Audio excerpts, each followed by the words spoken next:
Your Excellency Abdullah Shahid, President of the 76th United Nations General Assembly, Your Excellency Secretary General Antonio Guterres, Your Excellency President Moon Jae-in, and distinguished leaders from around the world, it is an honor to be here today, where BTS appointed as special presidential envoys of the Republic of Korea. We're here today to share the stories of our future generation.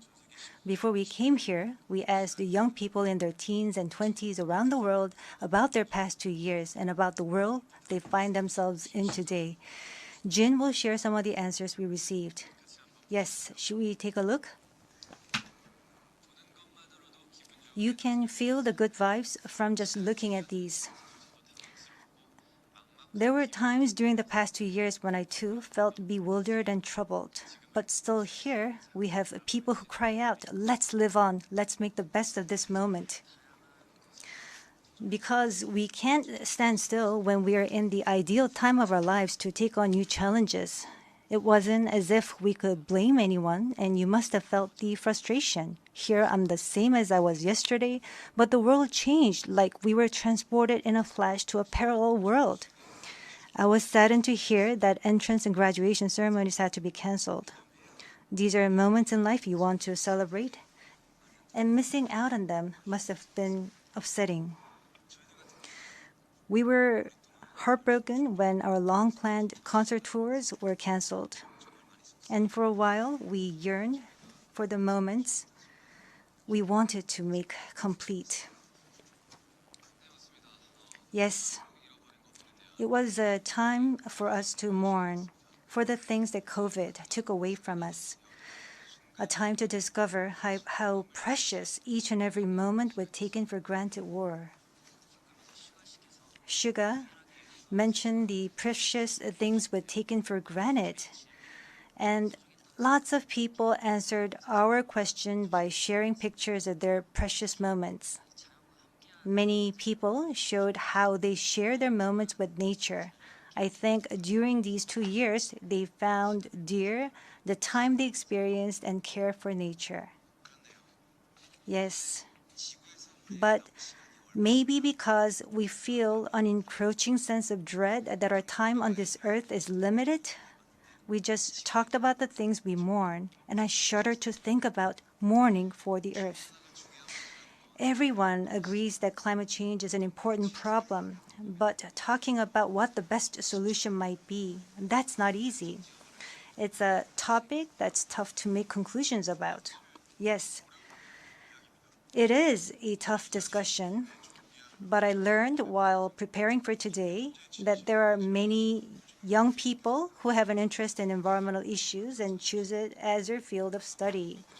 The future is unexplored territory, and that's where we, more than anyone, will spend our time. So these young people were searching for the answers to the question of how we must live that future. So I hope we don't just consider the future as grim darkness. We have people who are concerned for the world and searching for the answers.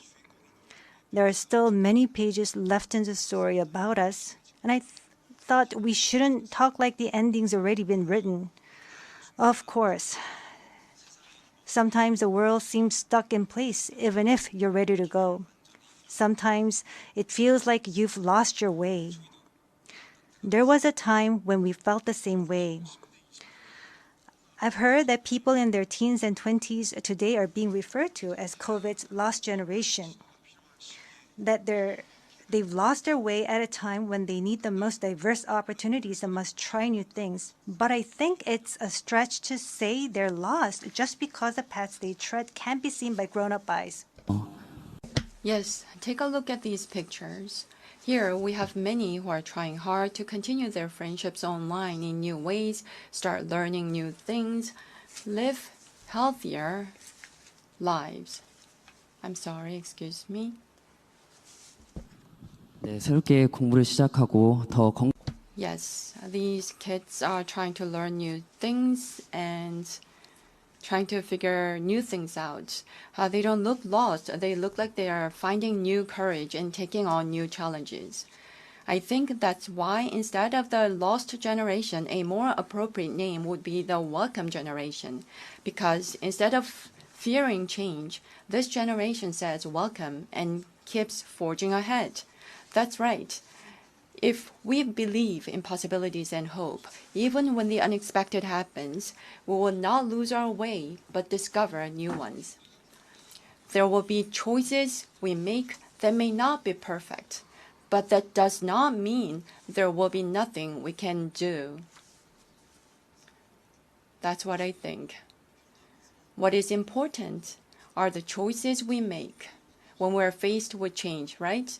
Some of you heard the news that we're coming to the UN, and a lot of you were wondering whether we have been vaccinated.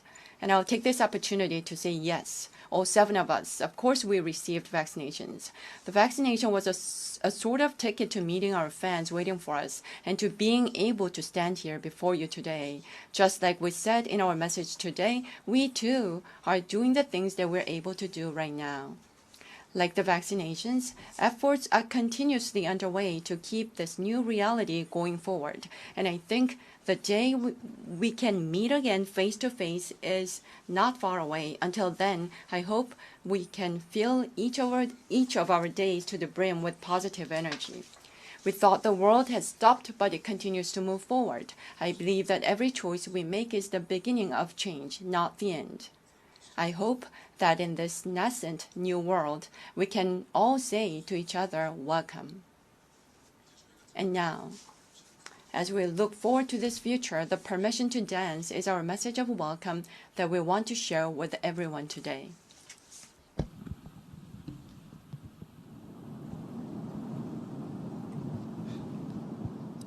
It's so that opinion when your heart just like a drum, beating louder with no way to guard it.